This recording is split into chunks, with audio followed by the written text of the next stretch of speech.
Hello, everybody. Welcome to Harvesting Justice. Today, we are so grateful to have Justin Goodman, the Vice President of White Coat Waste Project, joining us today. Thank you so much, Justin. It's awesome to be here. Thanks for having me. Justin works for the White Coat Waste Project, which, as one of its many things it does, works against aborted fetal tissue research happening in particularly government laboratories. And I'm sure that there's a lot more that I'll learn about them over the course of this interview. So, Justin, why don't you tell us about White Coat Waste generally, how it got founded, its heart, its mission, and its relation to getting involved in combating aborted fetal tissue research? Sure, yeah. White Coat Waste is a nonpartisan, nonprofit dedicated specifically to ending government funding for animal testing. And I'll explain in a moment how that intersects with the issue of fetal tissue research. But a lot of people don't realize that the US government, not cosmetics companies, not pharmaceutical companies, the government is the single largest funder of animal testing, not only in this country, but in the world. About $20 billion of taxpayers' money is wasted every year on animal experimentation. And we work on all different types of experiments. Right now, we have campaigns to end testing on dogs and cats, working to defund unaccountable, non transparent laboratories in foreign countries. But we really dig deep to see where the government was wasting our money and how we might be able to end it. And back in 2019, what we discovered is that Anthony Fauci's division of the NIH and other divisions of the NIH had been spending money. Obviously, fetal tissue research was an issue already. Many people in the life movement have been concerned about that for a long time and been fighting to end that for a long time. But what we discovered is that most of the experimentation using aborted fetal tissue actually was animal experimentation, that 90% of the projects that were funding fetal tissue research were actually funding experiments where they took those organs and pieces of aborted fetuses and implanted them into laboratory animals for unnecessary and horribly cruel experiments. So this issue fell squarely in our wheelhouse as an organization dedicated to ending animal testing and was a great issue for bringing together groups with diverse interests to rally around this one area of common ground, which is ending fetal tissue research, whether it was for life reasons or animal welfare reasons or government waste reasons. We were able to unite strange bedfellows to work on this together, and we were very honored and still are to be working with Pro-Life San Francisco on that since the very beginning. What I'm aware of in terms of, well, not so much the introduction between our two organizations, because that's a little bit of a mystery to me, but the first piece of work that I saw us do together was our founder and first executive director, Teresa, writing an op-ed in, was it Washington Times Post? One of The those, Examiner, I think in the Examiner, in the yeah. Examiner, with Alyssa from your Yeah, organization. one of our And board I was just members. so really, excited when that happened to be able to expose this to a wider audience. Because it's not like these cruel experiments are secret. It's just, hidden in the corners of, public, forums. You have to know about it to see it. It's just not going to pop up on your feed randomly. Well, maybe, nowadays with algorithms, with Yeah. the way social media exists, it's likely to be introduced to people that way, but not to enough people, not fast, not quickly enough. So, how did you first come to learn personally about these practices of targeting, families, targeting, people with, you know, current pregnancies and convincing them, like basically these staff convincing them to sign away their child's body before they're even dead? Like, when did you first learn about this practice? So I think it was in 2018 when we first started focusing on this. But just to rewind a little bit, I'm the senior vice president of advocacy and public policy, so I kind of head up our lobbying and policy shop as well as our communications department. But our president and founder, Anthony Bellotti, the way he got started in all of this is he actually worked in a laboratory when he was a teenager, an animal lab. Mm, He thought he wanted to go to medical school, and he was able to get an internship as a high school student at a hospital in New York City. And he shows up for work the first day, and it was an animal testing lab. And he was horrified by what he saw. He worked there for a few weeks, left, and thought, I can't do this. I'm not going to medical school. I need to go into a different line of work. He ended up going to work in politics. And some of the big campaigns he worked on, he was doing grassroots campaigning and fundraising for a few big campaigns, including defund Planned Parenthood. So that issue was always kind of top of mind for our organization, as there was kind of natural fits, not only necessarily between the subject matter, but certainly how the issue was being addressed. And that campaign, the Defund Planned Parenthood campaign, actually was part of the inspiration for what we do in terms of looking at a government program that's opposed widely and thinking about how do we stop this? Let's get the government out of it. Yeah. Let's cut the funding.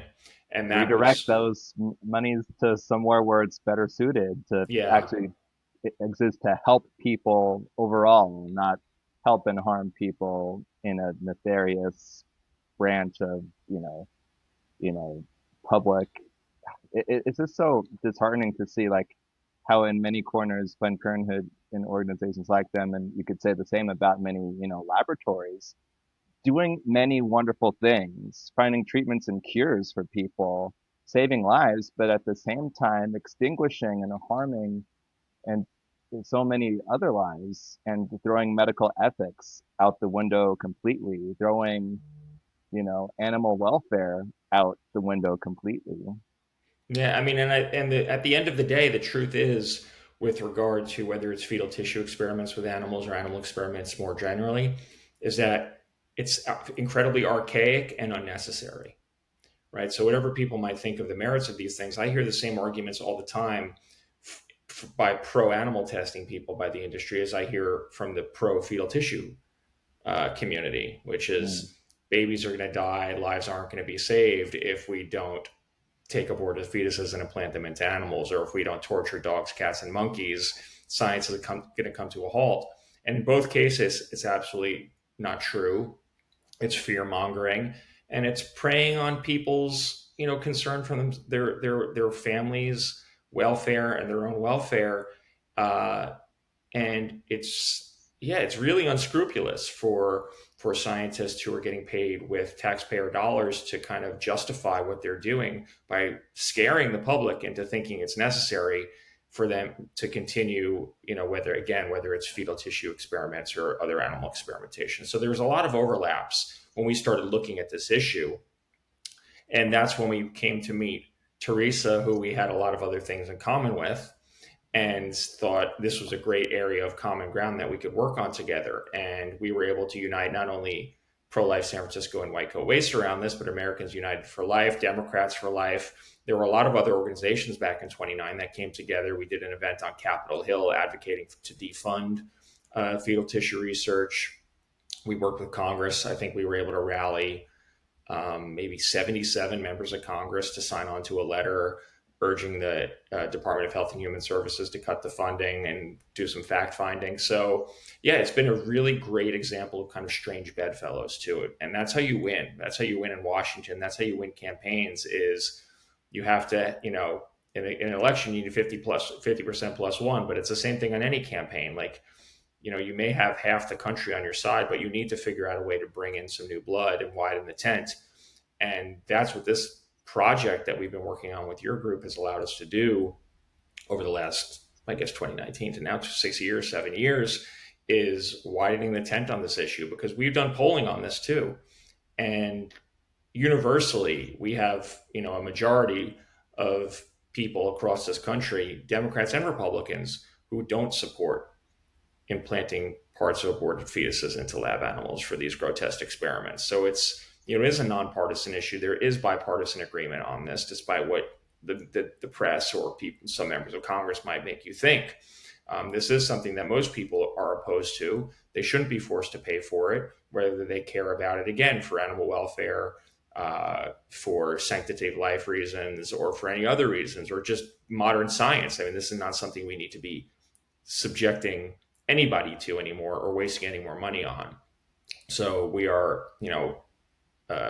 encouraged by the recent announcement by the NIH that they won't renew the funding for the fetal tissue grants. But I guess we'll get to that in a minute. yeah. In fact, I wanted to get directly onto that subject. So one of the main reasons why we're talking together today is because just about a month ago, we got the announcement that 17 federal grants that fund the targeting of babies in utero who are at risk of abortion for research specimens will not be renewed next year. And of course, we understand that this is a victory against fetal organ harvesting. It's a victory for medical ethics. I'd like you to share with us a little bit more about those 17 grants and the work that still needs to be done, Yeah. because all it is that these grants won't be renewed once they come to an end in another, what, 12, 13 months. The experiments and the harvesting is going to continue till then. And there's probably some other projects not included in the 17 that just haven't been dug up yet. Sometimes this information is hard to comb out of, the government files. So yeah, tell us more about those specific 17 grants and the work that does still need to be done. Yeah, so we use a model for our work. We use a fun acronym for it since we work on federal policy: FED, find, expose, defund. The finding part is often very challenging, to your point. There's not a lot of transparency about what the NIH is funding with our tax dollars in terms of animal experimentation at laboratories, not only inside the government, but across the country at colleges, universities, and private companies. There's over 1,000 labs just in the US that the government, animal labs that the government funds, and They call hundreds that over. extramural funding, right? Exactly, extramural funding. Then there's intramural labs, the in-house labs at places like NIH, and then there's also over 300 foreign animal laboratories that receive taxpayer funding. So we've been tracking fetal tissue research spending since 2018, 2019. At the time, the government was wasting about $100 million a year. This is 2018, 2019. So during Trump 1, about $100 million a year was being wasted on fetal tissue experimentation. In 2019, the Trump administration came in, Health and Human Services said, we are not going to do any more intramural experimentation on animals using fetal tissue, and we are not going to issue any new grants, but we are not going to cut the existing grants. So this is Right. 2019. They start to restrict the funding. We saw a precipitous drop off. The spending on fetal tissue went from about 100 million to 50 million. So that was a 50% cut as a result of those restrictions. Unfortunately, in 2021, under the Biden administration, they turned those restrictions off. So there was new funding issued for fetal tissue research as a result of that. So as of a couple months ago, when we launched kind of the public side of the research we've been doing, and we've been tracking this since 2019, and we've been doing press. We've been working with Congress on this, working on legislation. We did a few investigations showing that, for example, Stanford University was taking fingers from aborted fetuses and implanting them in the backs of mice, and then breaking the fingers once they were in the mice, and then letting them heal, and then killing the mice after that happened. There was an infamous example at the University of Pittsburgh, NIH funded again, where they were taking scalps off of human fetuses and implanting them into mice. And there's some very horrendous photos of both of these experiments online. So we've been tracking that. We also discovered that Dr. Fauci's division of the NIH was the leading funder of all of the NIH institutes of fetal tissue research, animals or not. So we've been tracking all the projects. As of earlier this year, there were 17 projects still active, NIH funded human fetal tissue experiments active. They received about $22 million last year, fiscal year 2024. And we confirmed that 16 of the 17 active projects did involve animal experimentation also. And that's how we kind of came to this. So certainly the problem is still pervasive. And we put this data out, and we worked with Breitbart to put out a story encapsulating all the new data we had on NIH fetal tissue spending, because both RFK Jr. and Jay Bhattacharya, during their confirmation hearings, committed to no longer funding fetal tissue research. Yet 6 months, 7 months, 8 months into the administration, there had been no policy announced, there had been no restrictions announced, and we had these 17 projects that were still active. So that's why we waited about half a year to publicize this, is because we thought, okay, we'll give them a chance to do the right thing. And again, we don't know that it was never going to happen, but it hadn't happened yet. So we put this out, And less than 24 hours later, after we exposed these 17 active grants, NIH wrote to Breitbart and said we will not be renewing any of these 17 grants. Now, to your point, that's great news. Great news. Not only do we not need them to renew these old grants, though, we need them to commit to not fund any new ones. And we do need to have the NIH dig and determine whether or not there are any others that weren't identified in our search. Because the way we found these was by searching for projects in the NIH database that were tagged as human. There's an actual spending category Hmm. in the NIH database, human fetal tissue. So we go through, we search all the projects, we find all the projects that were flagged human fetal tissue. Those are the 17 we're discussing. And then we dig down into those and we see what are they actually doing? What are they doing? Where are they getting the tissue from? Where do they do, how does it involve animals? Where is it going on? How much money has it gotten? So that's kind of the research process. So we've identified these 17. There may be more. And we also want to make sure once these projects are phased out, that new ones are not started up. So that's the next piece, is ensuring that not only these 17 are not renewed, but any existing other ones are not renewed, and that Hmm. no one new ones are started up. Now, to prevent what happened during after the first Trump administration, during the Biden administration, Congress is also going to have to pass legislation to prohibit funding for this, because otherwise it's like so many other issues in Washington.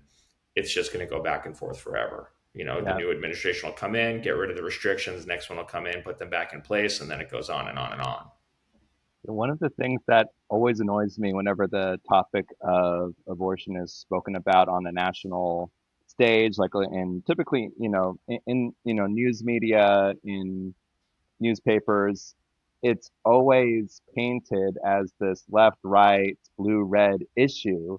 And I came into, the pro-life conviction before I learned a single thing about politics.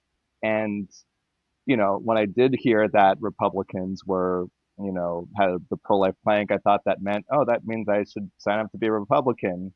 Tried that on for like a year, it's just that on paper, but it really meant nothing to me. So swap to libertarian, let that sit on the files for a little bit of time, and then I'm like, I really don't know anything about this. Let me just switch back to what I was like at the very beginning, originally. Independent, just politically homeless is another term that I've heard Yeah. people use. So when they talk about things like abortion and fetal organ harvesting, or the clinical language fetal tissue research, and they just cast it in this partisan sort of team A, team B, these people support it, these people don't. It's while that reflects what the federal government, what Congress is currently behaving, how they're behaving now in terms of their votes and their wherever they throw their support, it doesn't reflect the people. It doesn't reflect the populace. As you said, there's several different types of people who are on board to ending these cruel study designs that just need a refreshment, that just need an injection of, ethical alternatives. We don't want science to stop. We just want ethics to be brought back in. And this exists across our political divisions. And yeah, I just hope that Congress, like you said, can open their ears, even the stubborn, uh, the federal Democrats keep their ears open to hear our voices and then act accordingly to protect these children, to stop these unnecessary thousands upon thousands of animal deaths as well. So, yeah. What else do you want to say about Congress? Because No, I mean, right I now think you're exactly right. I they need to think, hear from us, right? yeah, I mean, no, I mean, I think you're right. I think that the, traditional left right dichotomy, or Democrat Republican dichotomy, does leave a lot of people out. People like yourself who feel politically homeless, that no one represents your views. And I mean, the Democratic Party has done a pretty good job of alienating anybody who is not, just pro-choice across the board. I mean, there used to be pro-life Democrats who agreed with the rest of the platform, but were, felt differently on that issue, and they've also been, for the most part, removed at least from federal positions. Trinae McGee, she's a state legislator, and Katrina Jackson, she's also a state legislator. So I just want to see, yeah, more people like that coming up, but then just, you know, extreme, even people on both sides of the political stream, both sides Yeah. paying attention to this issue and hearing our hearts about it, because this is a loss of life situation. Yeah, and this is an issue that there is bipartisan agreement on. Again, to your point, despite what you hear in the press or see on social media, when it comes to these kind of grotesque Frankenstein experiments where you're taking pieces of aborted babies and implanting them into lab animals to see what happens, and you know, spleens, livers, bone marrow, brain, fingers, scalps. I mean, the list goes on and on. I mean, it's a big, you know, it's like animal testing. It's a business. And there's a cottage industry that's built up around it, and it's subsidized by the government, and that's almost the only way it can exist. And that's the problem with animal testing too, is that no one would be paying for these things if the government wasn't paying for them, at least not to the degree that they are now. That's why our Right. mission is kind of get the government out of the animal testing business, because the types of things we see, the types of thing you and I are discussing right now, or giving pregnant monkeys THC edibles, injecting puppies with cocaine. I mean, this is stuff that's happening right now with our tax dollars, and no one's going to fund that if the government's not funding it. So that's for us, that's why you defund these programs. There's always a risk that the private sector will pick up the bill for some of it, but in most cases, that's not going to be what happens. In most cases, these industries are going to go the way of the dinosaur because they don't really have value beyond lining the pockets of the people who are literally making money doing it. So, Hmm. but I think the fetal tissue issue has been something that's been as I said earlier, a great way to unite the left and the right, people who care about animals, and there's people who care about animals across the political spectrum. But I think it has been a way to let folks on the left know that there are issues that may have seemed historically like they are the exclusive territory of Republicans or the right wing or whatever you want to call it, but actually they're sympathetic to and supportive of. And I think, certainly based on the polling we've done, when we ask Democrats, Republicans, Independents, people across this country if they support human fetal tissue research with animal experiments, people across the spectrum don't support it and say they don't want their tax dollars funding it. So we might, it's like anything else. I mean, I don't have a political litmus test for anybody, for my friends, for my family, for the people I work with. I work with everyone from the Freedom Caucus to the Squad. We don't have to agree on everything.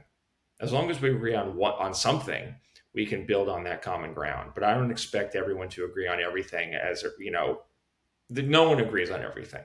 So it's unrealistic and counterproductive to only align yourself and work with people who are in lockstep with you about everything, because your universe is going to be very small. Your Right. universe of influence is going to be very small because you're only yelling into an echo chamber.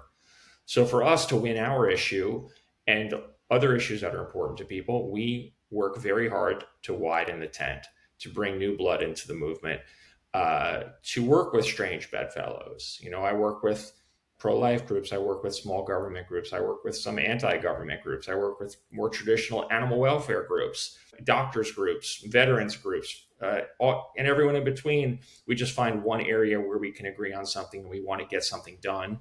And then we focus on that. Instead of focusing on our differences, we focus on what we have in common and how we can work together to achieve that goal. And I think the work we've done with you all has been a great example of that. Teresa, obviously, Teresa's a perfect example of someone who is not your traditional pro-life advocate for sure.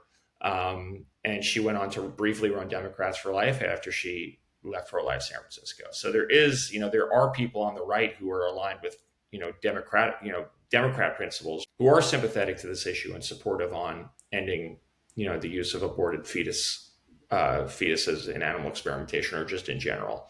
And we should create a home for them. There needs to be somewhere for those people to go who want to make their voice heard, want to let Congress know how they feel, and want advocates and organizations out there representing them. And I hope that's the void we can fill, is by giving voice to some of these people like you who have felt politically homeless in the past. And, unfortunately, a lot of the traditional establishment animal rights groups are very left, and they would never, ever say anything about anything touching abortion because it would upset too many of their members. But at the end of the day, for us, we care about, our mission is to help get animals out of labs, whether they're being used in fetal tissue experiments or some of the transgender animal experiments we've been exposing this year and defunding. There's kind of, when it comes to animal experimentation and animal abuse in labs, I mean, there's really something for everyone to be angry about. So, it's not going to be just traditional vegan animal rights activists. If you only want to talk to them, you're talking to less than 1% of the population. That's not a winning Mhm. strategy. Yeah. It's a good thing that we've got, it's a really interesting thing, just on a kind of out of left field sort of note. All three of our executive directors across our history, we've been around in one form or another for almost 9 years. Coming up on October 18th, that'll be the ninth anniversary of the first gathering of the group that eventually came to be known Mm. as Pro-Life San Francisco.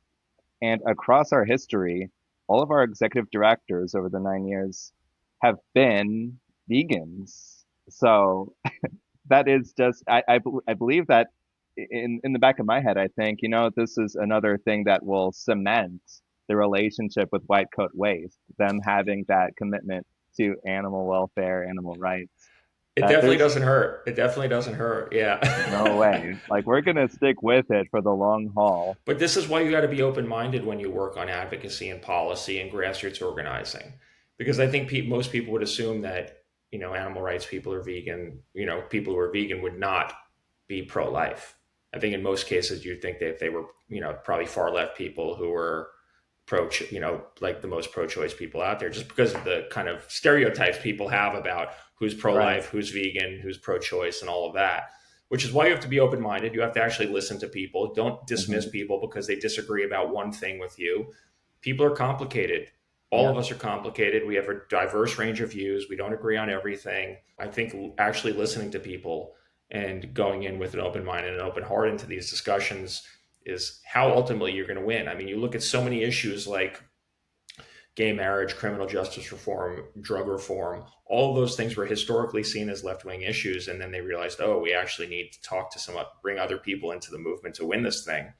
And that's when those movements kind of switch and they started Making explaining to gains. people in the center and right, oh, if you believe in personal liberty, then why are you policing and punishing people for what they do in the privacy of their own home or who they love or what they want to put in their bodies?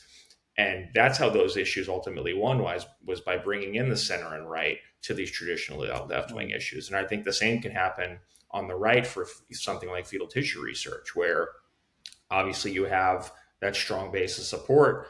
But if you can appeal to people who are concerned with animal experimentation, all of a sudden you have this whole new audience of people, of potential and likely supporters who might be willing to sign on to what you're doing instead of just writing them off and assuming they're not going to care. I think not every group, whatever the issue they work on, they're not. Some people are more interested in purity than pragmatism and getting things done.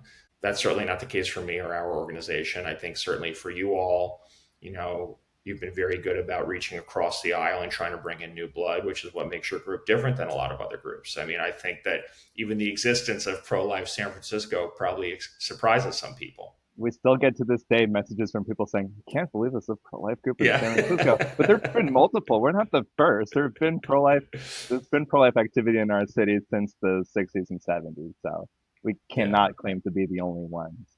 Yeah. Yeah. But I mean, but it's just it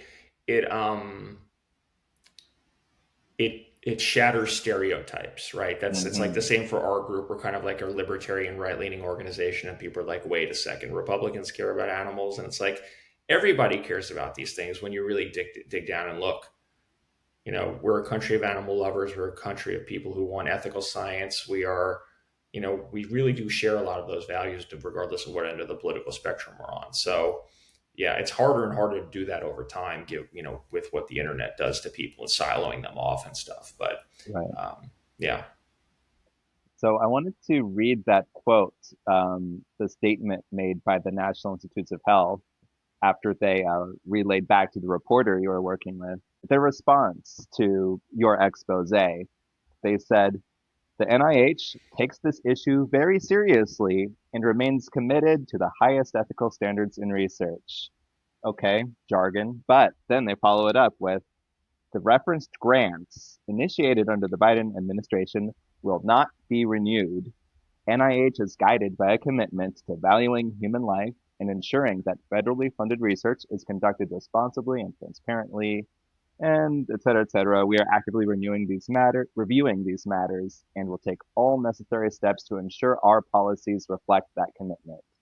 So my hope, to the point of what you were saying earlier, is that they don't stop at just the 17 grants that you all dug up, but that they are able to, drag up through all the, untagged, uncategorized data and find more things to at least cut off, soon to come renewal periods. So, but yeah, the best thing for the people to do at this point, like what are some main action steps you would give to people going forward?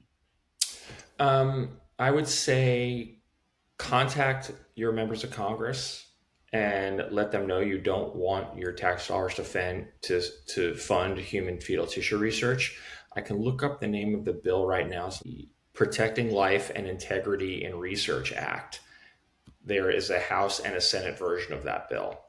And that would prevent taxpayer funding for research involving tissue from elective abortion specifically. So that's a bill in the House and the Senate.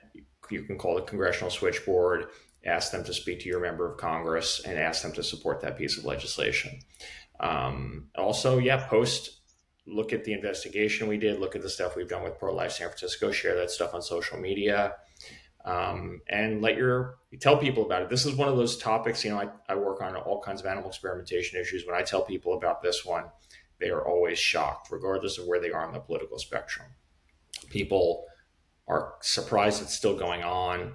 And when you start telling them some of the details of what's going on, most people are really horrified by that, especially with regard to the animal experimentation stuff. We're not just talking about petri dishes and test tubes, and the combination of fetal tissue and laboratory animals is just the way they do it. And the photos that are available from these experiments, from these laboratories that they put out themselves, are really, really the stuff of nightmares. So it's worse than Frankenstein experiments. I know that that's like one of the most helpful, useful phrases that even my ears like perk up, like, oh wow, that's such a clear way to communicate to people the problem with this. But it's even worse than that, because these companies, these research universities, these government laboratories, they target the moms and their babies when that pregnancy is still existing. It's really strange. I heard a really, really strange comment from the former NIH director, Francis Collins, on a podcast. And he said that as a pro-life person himself, he had some, unease about aborted fetal tissue research, but eventually he kind of just was able to kind of settle all this and be comfortable with the status quo and moving forward as things are, because, well, at least the approach, and this is a direct quote, the approach about consenting for donation of the tissue had to happen after the termination had already occurred, not before. And I'm going to throw in a clip of that, like right here. So give me a framework. How do you think about that? How do you put that on the scales and say, yes, it's okay to use tissue of aborted fetuses? It's a tough one, Keith. It's a real tough one. It's interesting. If you go back to the Reagan administration, this question first came up. They came to the conclusion that it was, in fact, ethical under very strict circumstances to conduct this kind of research. And the criteria they put forward, which I thought made a lot of sense, were the following: that there could be no coercion at all about termination of a pregnancy for this purpose. There could be no financial benefits provided to whoever decided to donate the tissue. The approach about consenting for donation of the tissue had to happen after the termination had already occurred, not before. In that circumstance, the commission felt that the ethical potential here of doing good for somebody downstream, as opposed to putting the fetal tissues in the incinerator, was sufficient to justify, under very careful circumstances, that this could go forward. So with some discomfort. I think that particular argument makes a fair amount of sense. And so as NIH director, I didn't make up these regulations. They were already there, where fetal tissue research under those conditions was being carefully overseen. It seemed to me it was ethically justifiable. And that just struck me. I was just speechless when I heard that because that is absolutely not what the protocols are.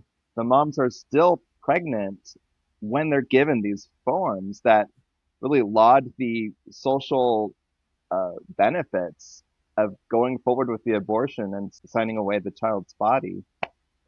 That's it's just unbelievable that people at the very top, people in power, would so misinform the public, misinform themselves, just not know the real practices going on. What are your reflections on that?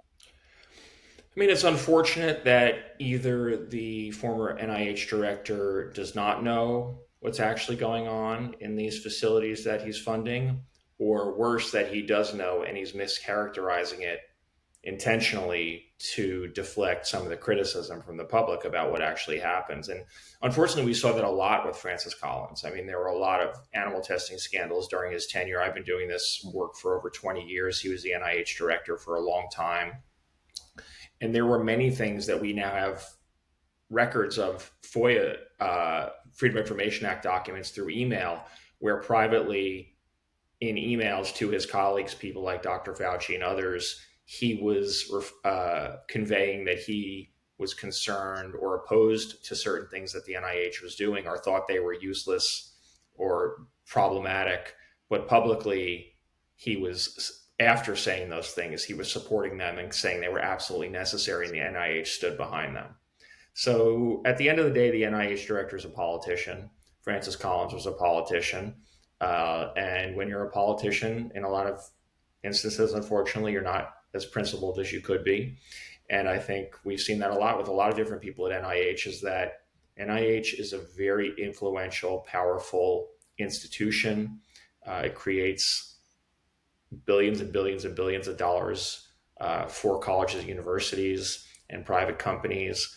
And the companies that are the middle people for the fetal tissue industry are ultimately getting paid with tax dollars, just like all the other companies involved in animal experimentation. That these are industries that are built up around whatever these practices are, and the NIH unfortunately sees those people as their stakeholders, and they will in many cases die on whatever hill it is for them. And it's been very surprising to me that the NIH, especially Francis Collins, was so supportive of, given his own pro-life views, so supportive of fetal tissue research, when not only is it ethically problematic, scientifically, it's completely unnecessary. But there was a lot of just analogs with what we were seeing at the same time with animal experimentation, where he was acknowledging behind the scenes that things were unnecessary or worthless, but publicly saying, we have to, we're going to defend this. It's important, and we stand behind these people. So that's why we're working right now. We really need to clean up the NIH. I mean, we have a new NIH director, but most of the people there were still there prior to January 20th, 2025. They're from past administrations. Some have been there for decades. The guy running Fauci's old NIH division was a colleague of his who shares a lot of his views on animal experimentation, but also dangerous gain of function research, like what many people, including us, believe caused COVID. This guy's a supporter of that type of work. So there's still a lot of work to be done in terms of changing the culture, right? We could get these grants to stop, but unless we get a policy in place that stops future ones, unless we change the culture of the NIH, so there are actually not people there who are advocating for this stuff. We're not giving up platform and power to people who advocate for these things. That's the only way we're going to really get dramatic reform at the NIH on a lot of different issues.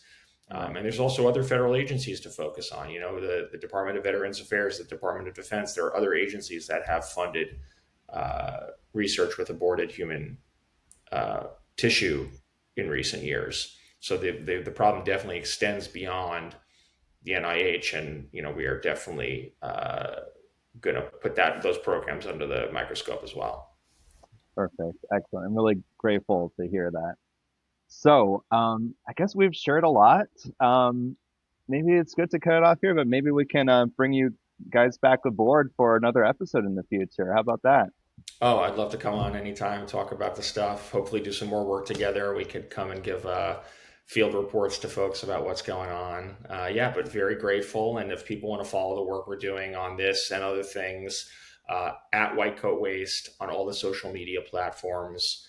My personal X account is at Justin R. Goodman. If people want to follow me talking smack on the internet about all kinds of different things.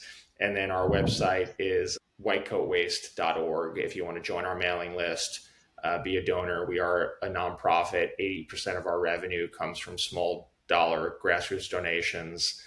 So we do rely on people's generosity to keep the lights on, but we're always looking for doers and donors. If you can't give, we'd love for you to sign our mailing list and be able to, when we have an action alert about fetal tissue research or anything else, you'll get an Hmm, email or a text in your inbox asking you to sign and send a letter automatically to Congress. perfect. So, yes, I encourage you guys watching, read more, uncover our stories, and join us in driving impactful change. Together, we can raise a collective voice against these social injustices, and it's your passion and your determination that creates the momentum for just a more fair, a more peaceful world. So please join us in this work. Follow Pro-Life San Francisco at ProLifeSF on all the social media platforms. And thank you so much for tuning in. Take care. Thanks, everyone.